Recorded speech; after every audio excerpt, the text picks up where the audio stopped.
This year we're learning about how Jesus fulfilled Scripture and how Jesus was simple or humble. And we're also learning about the centrality of Jesus, or the fact that Jesus is the center of it all. Jesus, Jesus, how I trust Him, how I've proved Him more and more. Jesus, Jesus, precious Jesus, oh, for grace to trust Him more.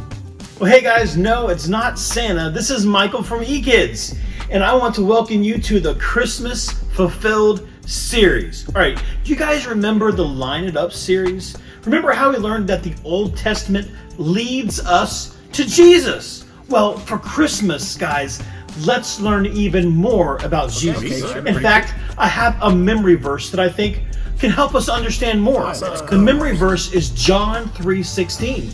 For God so loved the world that He gave His only Son, that whoever believes in Him should not perish but have everlasting life. Isn't that cool? Okay, so with this series, I have three big ideas I want you to learn. You guys ready? Three big ideas. 1, God keeps His promises. 2, let's be more like Jesus.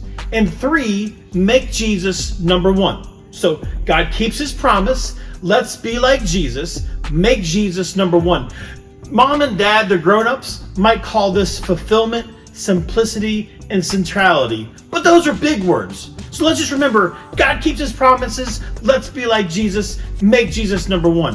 All right, you guys ready to learn the story? So you can trust Jesus, that is for sure. Though following Jesus, that is a chore. But more of His presence, give me some more. More of His goodness down in my core.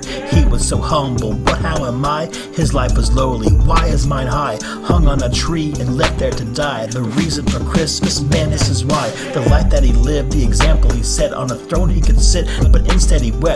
Simple and kind, from my life He bled. Can you see His meekness even in death?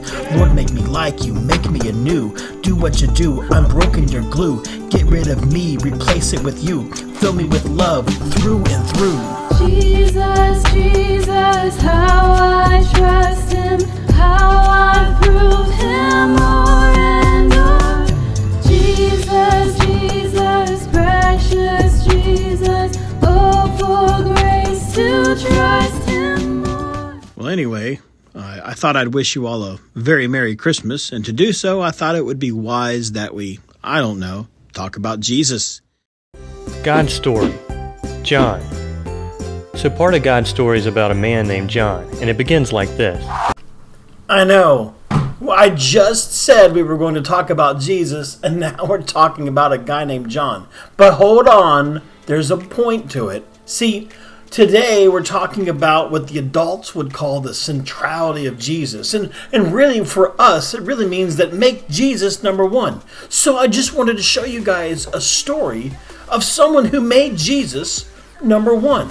So this Christmas, let's make Jesus number 1 like John. So let's find out more about this John guy. Here we go. One day, John was fishing with his brother James and his dad Zebedee. His dad was a fisherman, so John had gone fishing a lot ever since they were really little. They were out in a boat, and John might even had a couple of big, fat, juicy worms in his hand for fish bait. In the middle of fishing, they met Jesus. Jesus called to John and his brother and said, "Come, follow me." Right away, they left their boat and their dad to follow Jesus. If Jesus asks you to do something, it's a good idea to do what He says. After all, He only wants what's best for you. Well, from that day on, John was great friends with Jesus. John knew that Jesus really, really loved him, just like Jesus really, really loves everyone. It feels good when you know somebody loves you, doesn't it?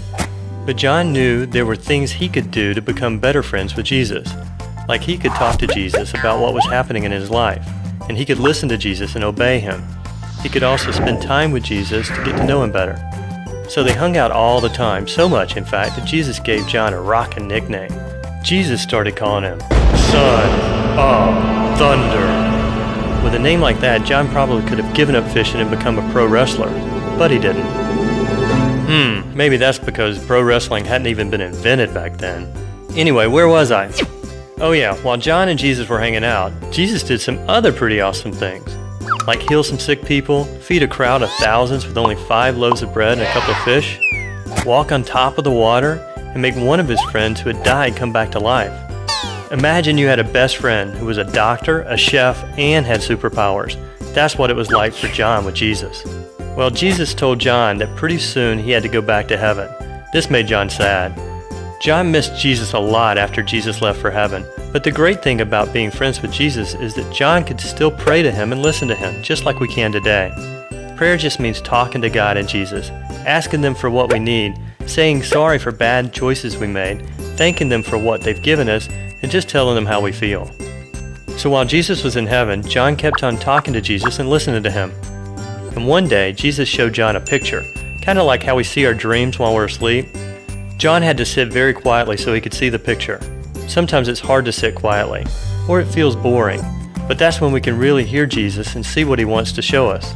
Jesus was showing this picture with John because John was listening to him, but Jesus wanted everybody to see it.